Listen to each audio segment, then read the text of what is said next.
Happy New Year, everyone. Welcome back to the White House. Thank you for being here for your daily briefing. I hope everyone in this room got some downtime with their family and friends.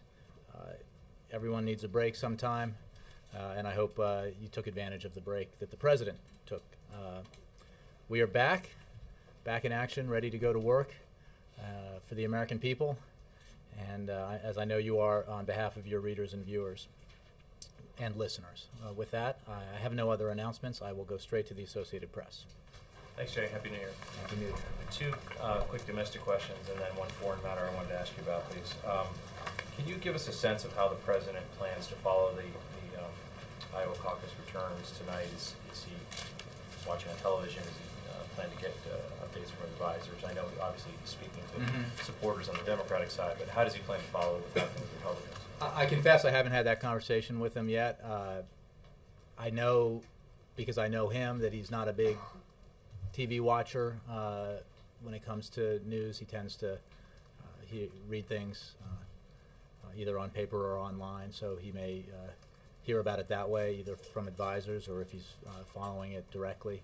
He will, as you mentioned, be delivering remarks to Iowa Democratic caucus goers this evening from Washington via video link, and he will use that opportunity to thank his supporters in Iowa, who will turn out by the thousands, for what they did 4 years ago in showing up at the caucuses in record numbers and delivering him an important and historic victory.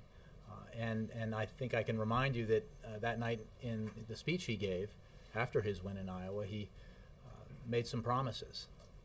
One of them was to end the Iraq War. Another was to succeed where others over 100 years had not succeeded and deliver broad health care reform to the American people.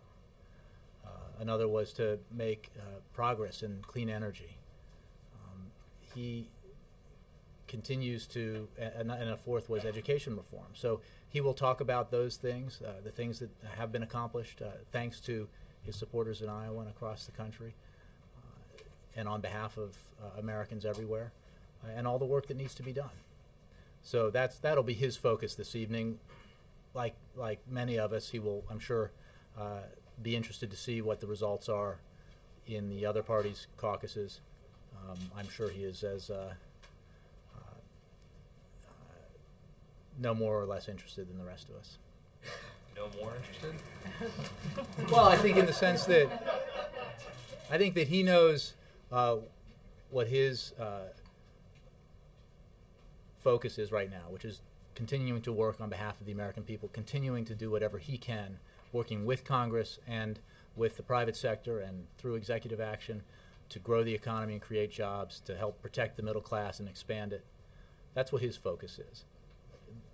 How long the process takes in the other party to pick a nominee is really anyone's guess. So, he's got a lot of work to do before he engages aggressively in the general election campaign. That will come in due time. Okay. In Ohio tomorrow, could you give us any preview about whether this is a broad economic message, or does he plan to follow up on specific elements of the Jobs Act or the full year of the payroll tax? What should we expect? Well, I don't want to give you specifics. He will be carrying an economic message. He will be echoing a number of the themes that you heard him talk about last year in the fall and early winter. He'll talk again, as I just mentioned, about how his commitment is to do everything he can as president, working with Congress and independently from Congress, to grow the economy and create jobs, to protect the middle class, to expand it, and to make the middle class more accessible to those who aspire to it. That's his number one focus. And going back to Iowa 4 years ago, that was his number one focus then, even predating the economic crisis that led to the worst recession since the Great Depression. So I think those will be the themes that you'll hear from him tomorrow. I don't have any more specifics for you. And one other topic, please. Should Americans be worried about what appears to be an escalating conflict with Iran today? Iran has warned the United States to keep its aircraft carrier away from the Gulf, returning to the Gulf. The Pentagon says that it has no plans Is this bluster from a historical perspective, or do you think that this is something that we should be worried about? I think it reflects the fact that Iran is in a position of weakness. It's the latest round of Iranian threats, and it's confirmation that Tehran is under increasing pressure for its continued failures to live up to its international obligation. Iran is isolated and is seeking to divert attention from its behavior and domestic problems. This is simply a measure of the impact that sanctions have been having on Iran and the broad international support for putting pressure on Iran and isolating Iran because of its refusal to live up to its international obligations. I think one measure of that is a story that was in the Washington Post this morning about the dramatic decline in the Iranian currency as a result of some of the latest sanctions that have been imposed on Iran. So, and that's not the latest sign. I stood before you in November and December and talked about the obvious impact that the isolation had been having on the Iranian economy and the effect that it had on things we were hearing from the Iranian leadership and on the economy itself. So I think that continues, and I think this is more indication of that. Okay. The New York Times today has some details on the defense cuts that the president will propose in February, and I understand there's going to be a news conference later this week at Panetta. With the president having seen the details of what these cuts will look like, is he concerned about the overall ability of the United States to defend itself and this question of whether the United States will still be able to fight two wars? Well, let me talk broadly about the Defense Strategic Review, which recognizes that we are at a turning point after a decade of war with new challenges and opportunities that call for a reshaping of our defense priorities. To meet these new challenges under increased budget constraints, the President made clear to his team that we need to take a hard look at all of our defense spending to ensure that spending cuts are surgical and that our top priorities are met. This review is ongoing and will ensure that we are able to meet the challenges of this moment responsibly and emerge even stronger in a manner that preserves our global leadership, maintains our military superiority, and keeps faith with our troops, military families, and veterans. The President has been deeply involved in this process. He's personally engaged in the defense strategy. He has met with Secretary Panetta, Chairman Dempsey, and other senior DoD leaders 6 times since September. And in December, the President took the unprecedented step of bringing all of the combatant commanders to the White House for consultations. Having said that, I think it's important to point out that the cuts in defense spending that we've discussed, around which the Defense Strategic Review is being written about now, were agreed to on a broadly bipartisan basis, roughly $489 billion over 10 years. And the important part of this process is that the strategy come first, and the reductions are driven by the strategy. They're not across the board. They're not random, and that's certainly the approach that the President will take. Now, above and beyond that, there could be double that amount of cuts, $500 billion additional if there's a sequestration. Mm-hmm. Does the White House plan to give us any kind of glimpse of what those cuts would mean when the budget is released in February? Not that I'm aware of, Karen. We firmly believe that Congress should fulfill the responsibility that was it took upon itself as a result of the Budget Control Act, and take actions necessary to ensure that the sequester never happens. The sequester was designed to be onerous so that it never took place, that it was an alternative that neither party preferred, and therefore compelled both parties to compromise in finding a broader balanced approach to deficit reduction. We believe that even though the Supercommittee's tenure has expired, that there is still ample opportunity, if Congress is willing, to take a balanced approach, if Republicans are willing, to go along with what every bipartisan commission that's looked at this, what everybody who takes this issue seriously acknowledges, and that is that we have to have a balanced approach to deficit reduction. If that happens, and it can happen, then the sequester will never be an issue. And just a quick follow on Ben's question on Ohio. Mhm. Will there be new policy unveiled there, maybe an executive action? Well, I don't want to get ahead of the president, and I don't have anything more specific to say about his remarks or events tomorrow in Ohio, except that it will be, they will be focused on the economy and on what he can do as president to deliver on his promise to do everything he can to help the middle class, grow the economy, and create jobs. Working with Congress collaboratively where we can, and either with the private sector or through executive action where we must. So that's the message he'll carry to Ohio, and it's a message you have heard him deliver around the country since he introduced the American Jobs Act in September. This is his focus. This is the primary focus of his domestic efforts right now, and it's a continuation of a cause that began with his decision to run first for the Senate and then for the presidency. I mean, this is a theme that has dominated his time on the national stage, and it will continue throughout his presidency because, as he said on numerous occasions, he will not rest until he knows that every American who's looking for a job can find a job. I'll go to Jill, then I'll start moving back. Yeah. Thanks. Welcome back thank to you the very White much. House. Glad to be here. You know, could you, one domestic, one international, please? On the domestic question, could you give us a little bit more clarity on this with or without Congress? Mm-hmm. Because it's being interpreted by some, Gingrich, for example, as virtually a monarchy. The president says, you know, can't work with Congress, I'll do it myself.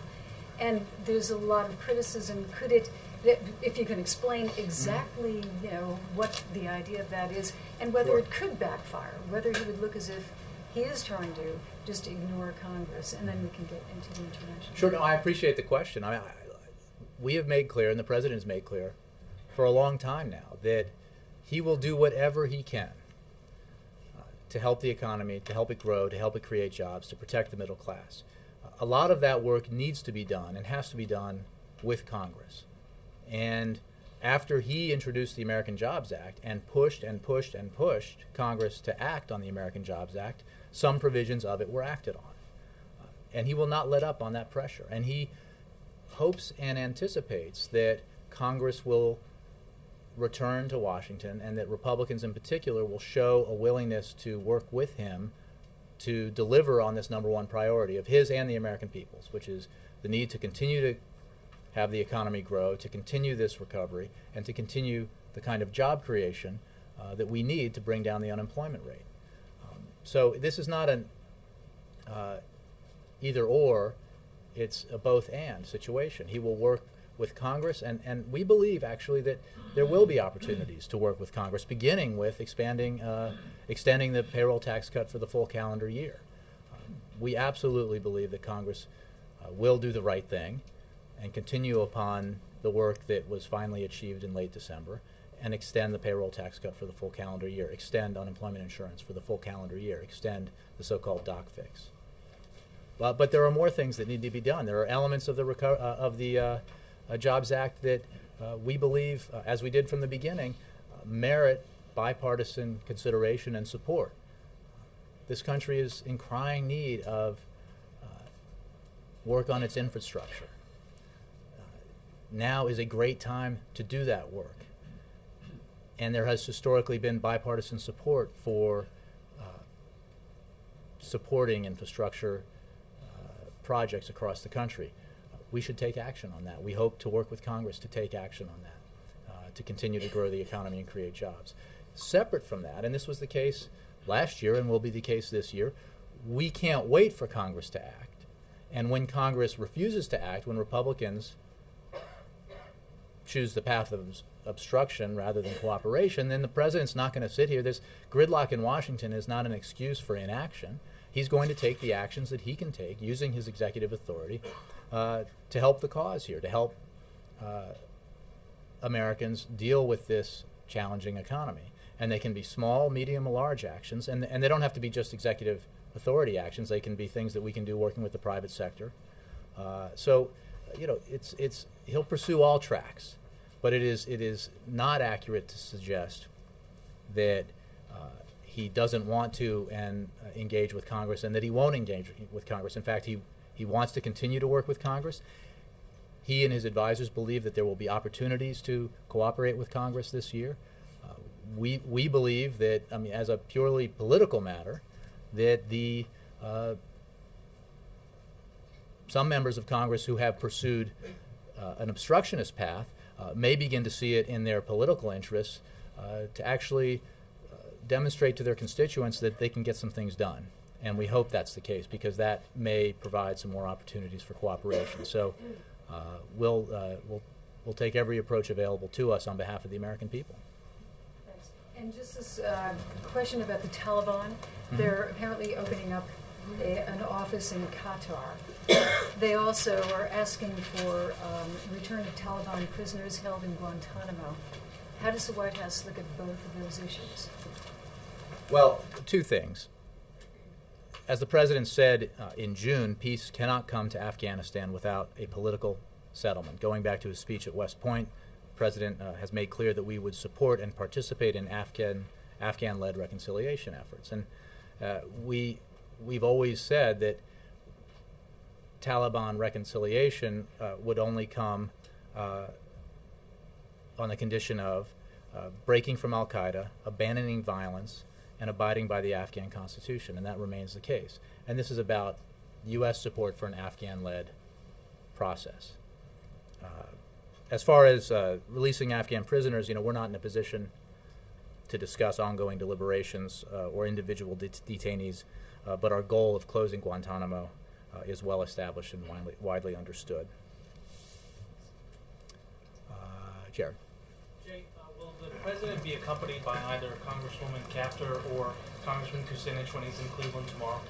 I just don't have any specifics to give to you on tomorrow's trip. And when he's talking to supporters in Iowa tonight, is any, you were just talking about the relationship with Congress, is there any broad shift in the change of the relationship, the working relationship that he has with Congress that's part of the 2012 strategy? I don't think so. I think that his approach is to engage, to press Congress to take action on the highest priorities of the American people, which are now so focused on the economy, on growth and job creation. And he'll continue to do that, and he'll continue to do it in a way that maximizes the potential for a positive result. And that's why you saw him in the fall travel around the country, talking to Americans in states north, south, east, and west about the need for Congress to take action on the American Jobs Act, about the need to extend the payroll tax cut, provide money for infrastructure, jobs that will not just create jobs right now, but help build the foundation that this economy needs for the 21st century. And he'll continue to do that. We had some success with that approach. In the end, we were able to pass some measures of the American Jobs Act. We were able to extend the payroll tax cut and unemployment insurance and the SGR for 2 months. It is inconceivable to us that Congress will not extend it for the full calendar year. That'll be a good thing for the economy. It'll be a good thing for the average American family out there, $1,000 tax cut in 2012. That will help them make ends meet, and it'll help the economy by pumping that money back in to local businesses, which in turn will then seek to hire more people. So if the President's happy with a relationship that, the way you just described it, yielded some success? Well, he's focused on making the relationship work for the American people, and that requires a cooperative relationship where he and members of Congress, leaders and rank-and-file members, are willing to compromise to get essential things done. We saw some progress in 2011. Don't forget, we passed three important trade agreements, as well as measures from the American Jobs Act, and we anticipate that there will be other opportunities this year as members of Congress choose to do the right thing for the economy, and also perhaps see it in their political interest to demonstrate to their constituents that they've delivered on the American people's overwhelming #1 priority. Glenn. Just to follow up on that point, quite recently there have been members of the staff that have said that you have 60 to 70 Democratic members that have been prevailed upon to pass most of the big pieces of legislation in the House last year. Do you think Speaker Boehner should sort of get rid of this strategy of his to require things to be passed exclusively by a Republican majority and just accept the fact that this is almost coalition governing? Well, I wouldn't presume to tell Speaker Boehner what his best political approach should be. What I think is best for the American people is that everyone recognize that we have divided government. That is the fundamental nature of our system, and in this particular instance we have a situation where there's a Democratic president and Republicans control the House, and they have a lot of power in the Senate because of their ability to filibuster and willingness to filibuster virtually anything. And that means that to get real things done, there has to be some bipartisan cooperation. There's no other way around it. The president has been committed to that kind of approach throughout his presidency and throughout the duration of this Congress when the Republicans have had control of the House and substantial control in the Senate. He'll continue to take that approach. Do you think Speaker Boehner, I mean, we saw a situation with the payroll tax increase where he had to go back to the drawing board after having a tough conference call with some of his membership. We all knew who were covering this that there were a substantial number of Democratic votes in that. Why do you think that wasn't part of his calculation when in fact it was part of the ultimate deal?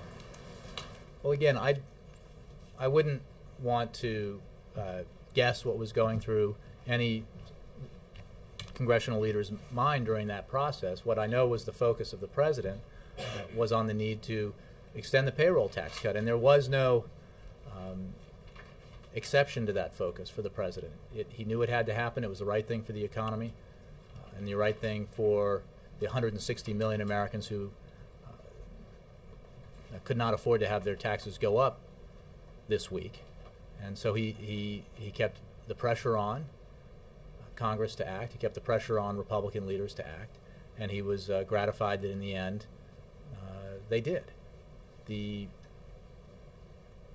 think the point that you're making is worth remembering, that there was a process through much of last year where a segment of the House Republican caucus seemed to dictate the direction that the House Republicans would take, which prevented the kind of compromise that might have been achieved in some other areas, and that is regrettable. Hopefully that dynamic will change this year because the American people demand it. They really want Washington to work for them. They don't much care about ideological purity or the psychic benefits of winning by losing. They want their elected officials in Washington to compromise and do the right thing for the economy, for jobs. All the way in the back, yeah. Please. Does the White House has any concern of Mr. Ahmadinejad free to Central and South America? And there's many Latin American analysts says he's taking advantage of U.S. has put little attention to the region in the last couple of years. Is there any concern that he's taking advantage of that? Well, I would disagree with the assertion about this administration's focus. We have a robust level of engagement with Latin America that has persisted for 3 years. The president made a very important trip to the region earlier in the spring of last year, and we continue to engage at many levels with Latin America. Iranian behavior that we're focused on right now is its refusal to live up to its international obligations with regards to its nuclear program. And what we've seen out of Iran is a series of indications that the pressure on them is mounting, and that their economy and their leadership is feeling the impact of that pressure. That's what we're focused on right now. On trade business to South America and Central America, is there a concern in that regard to the U.S. government? Again, I think that we're focused on our engagement with Central and South America, which we intend to continue to have at a robust level. We have very important partnerships with countries in the region that we'll continue to develop and grow, both diplomatically and economically. And as regards Iran, we're going to focus very clearly on Iran's unwillingness to get right with the world and become responsible with regards to its international obligations. Margaret. I'm sorry, then I'll, yeah. Quick domestic, maybe not as quick international. Can you give us, beyond tomorrow, any sense of the rest of the week? And then... You want a week ahead? Yeah. Did Josh, you didn't give him one? He's 10. It is a new year, and the violence in Syria is continuing. And I'm wondering if you can talk from the podium about what sort of contingency planning is happening at the NSC level, State Department level. Does President Obama think that he may need to adopt more of a Libya-esque approach in the coming weeks? What's going to happen next? Well, thank you for your question. I'll say what I've said in the past, which is the President takes no options off the table in this situation, but we are very focused on a diplomatic approach. And it's been 16 days since the Syrian regime signed the protocol on Arab League observers and 9 weeks since it agreed to the Arab League 4-point plan of action. We have made clear that if the Arab League initiative is not implemented, the international community will have to consider new measures to compel a halt to the regime's violence against its own citizens. As sniper fire, torture, and murder in Syria continue, it is clear that the requirements of the Arab League protocol have not been met. Across the country, the Syrian people continue to suffer at the hand of the Assad regime, and its indiscriminate killing of scores of civilians continues. So we're going to continue to work with our international partners. We believe it's past time for the Security Council to act. We want to see the international community stand together, united in support of the legitimate aspirations of the Syrian people. But we're working with our international partners to increase the pressure on the Assad regime to cease the completely unacceptable violence that it's been perpetrating on its own citizens. Bill, did you have something? The weekend? I don't have a week ahead for you. I just don't. So... Because it depends on what happens in Iowa? No, it does not. It depends not a bit on what happens in Iowa. We're very confident that the president's going to win overwhelmingly in the Democratic caucuses tonight. We'll get you more details on the rest of the week as they become available. Bill, do you have anything? Ed? Thanks, Jake. I know you said there were no announcements, but your deputy, Josh Ernest, announced that he's getting engaged in Hawaii, so we congratulate him. We all congratulate Josh, if you didn't know. It's a wonderful development. After having said something nice about him, I just wanted to ask about something. As a transition, I think these questions about the relationship with Congress, what I'm trying to understand is when Josh was quoted in Hawaii as saying, quote, if the playing field includes working with Congress, all the better. But I think my point is that that's no longer a requirement. I think critics of the administration were jumping on the idea that the president's not required to work with Congress. When you were saying a moment ago that the American people want to see Washington work together, how can you on one hand say we're not really required to work with them, but on the other hand, the American people want us to? Well, because the point that we're making is that during the many engagements with Congress in the previous year, 2011, one that we all remember very well was the multi-week process that became known as the debt ceiling crisis or the debt ceiling negotiations. And one, I think, important and underappreciated outcome of that process, which did not, unfortunately, result in both sides coming together around a grand bargain, because in the end, Speaker Boehner simply did not have enough Republicans behind him to support that, was the president's insistence that Republicans could not force this country to go through that crisis again every 6 months or so, which was their stated desire. The president prevailed, in ensuring that that would not happen, that the debt ceiling issue had been removed from the table until 2013.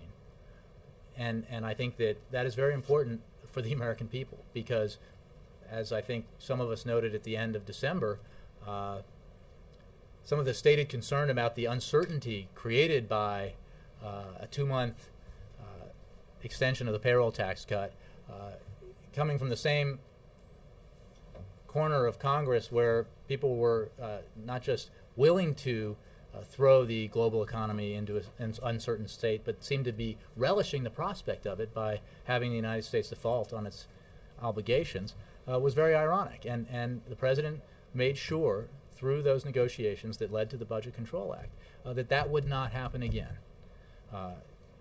in this Congress.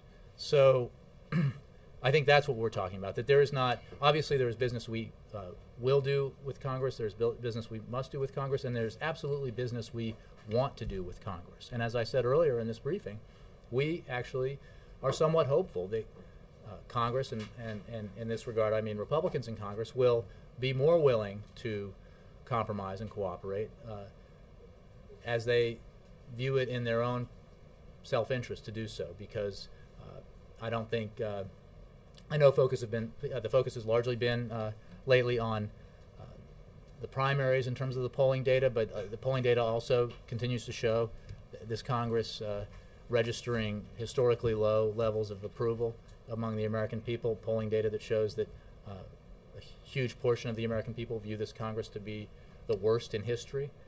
That can't be good on your resume as you're running for re-election in November if you're a member of Congress, and in particular because I think folks associate the obstructionism with the Republican Party. I think it's a particular problem for Republicans in the House. So, you know, we hope that the dynamic will continue to change in a way that leads towards opportunities for cooperation and compromise. A quick follow-up in terms of working with Congress. The President, 4 years ago tonight in Iowa, you mentioned, he said we want health care reform. He got that in Iraq, ending the war. But he also said something about he wanted a world where the world would see America differently. America would see itself as a nation less divided and more united. Mm-hmm. And one of the talking points that Mitt Romney in particular has been pushing lately is the idea that this president's a great divider. I think he's been saying something about how he hasn't met with Speaker Boehner in 6 months. You know, along the same lines. I think he had to admit that that wasn't the case. But in that interview, where I forget who did the interview, but rightly pointed out that it had been more recent than that. And of course, they have spoken on the phone since then. But look, there's no question that Washington remains too partisan, that folks here place party over country too often. Certainly the president feels that way. And he continues to work on doing everything he can to bring the country together and Washington together. What we have seen, and I think that it's simply a matter of fact if you look at surveys of the American people, is that unfortunately Republicans in Congress have pursued a path of blocking everything and obstructing everything, whether it's nominations or appointments or things that used to enjoy bipartisan support, like payroll tax cuts or infrastructure spending, and that's not lost on the American people. But what is also true is that there's still another year of this Congress in which we can change all that. A lot of folks have asked me in recent weeks about, well, yeah, the president wants to run against a do-nothing Congress, and the fact is the president would like nothing more than to be deprived of the opportunity to run against a do-nothing Congress, because Congress could deprive him of that opportunity if Republicans were willing to do something or to do more. So we continue to look forward to those opportunities. Laura. 2 follow-up questions. On that point, is it still accurate, though, to describe the payroll tax and UI as the only must-do pieces of legislation on the agenda for this year? Look, I think that it's accurate in the sense that it's an absolute necessity for the economy, and that the president is absolutely committed to making it happen. And we believe that it is inconceivable that Republicans in Congress would want to go through this process again and somehow prevent it from happening. it would be bad for the economy and bad for 160 million Americans. So we believe it's a must-do, and it will happen. Well, you know, again, I think that what we were talking about there is about the comparison to 2011, where because of the leverage the Republicans took onto themselves by linking raising the debt ceiling to deficit reduction and the game of chicken that they engaged in around that in the summer, that was very damaging to the economy, and that the president, as president,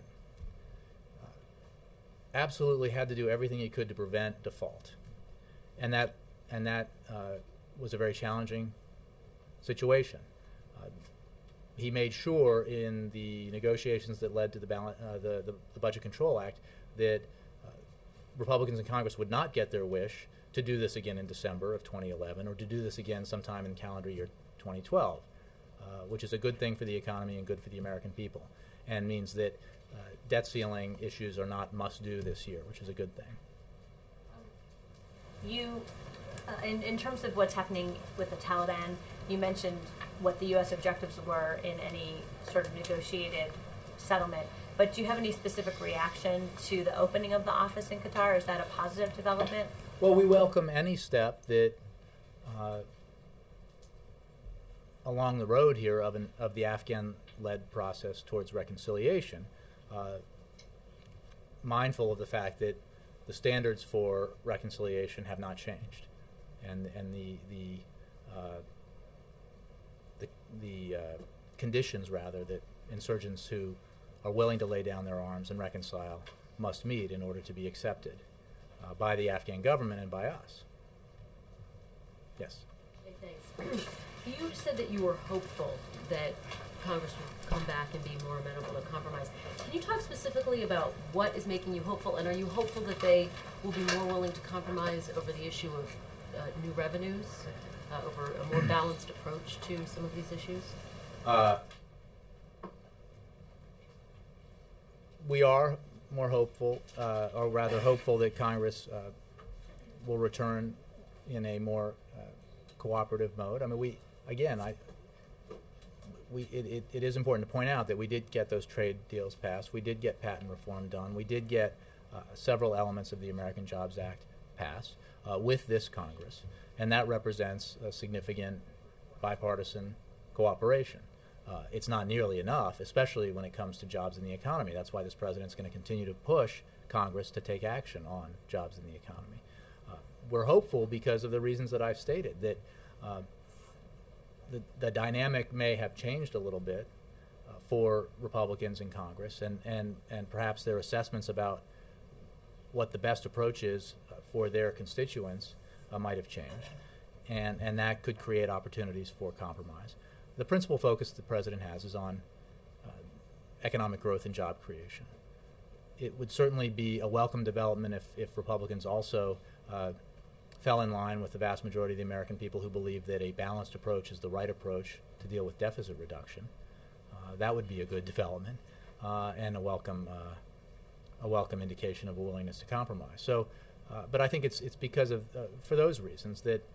And perhaps beyond the economic sphere, there are opportunities for cooperation too. So this president's committed to doing that, and he's committed additionally to taking action where Congress won't, because we can't wait for Congress to act if Congress won't act. When the payroll tax cut is revisited, will the president push for the millionaire surtax, and will that be something that he says is necessary?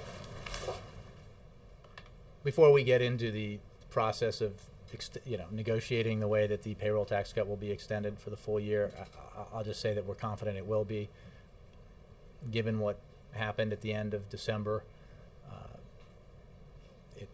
It seems unlikely to me that Republicans in Congress would not want to extend the payroll tax cut for the full calendar year. How those negotiations play out, let's let them get underway before we begin to lay odds on what they'll look like in the end. And one international question. Do you have any sort of a timeline about when a decision will be made about the president of Yemen and whether he can come to the U.S.? I don't have a timeline for you. I can just tell you that the situation remains the same, that the United States is still considering President Saleh's active request to enter the United States for the sole purpose of seeking medical treatment. Alexis. Jay, related to Congress, obviously the president has shown how he wants to run against a Congress. You talked about their poll numbers. But there are many Democratic incumbents who are running this year and are concerned that maybe they get painted with the same brush. So how is the president going to be explaining to voters that he's talking about Congress in a nuanced way? We have one chamber, obviously, controlled by Democrats. So how is he going to be helping them in their election battles? Well, I think what I've been saying for the large portion of this briefing is that the president would be delighted not to run against Congress, not to run against a do-nothing Congress if Congress, Republicans in particular, would do something, to prevent him from taking that approach. The fact is, I think that it's pretty clear to most Americans, and was quite evident at the end of last year, which members of Congress have been blocking mainstream, traditionally bipartisan solutions for the challenges that we face economically.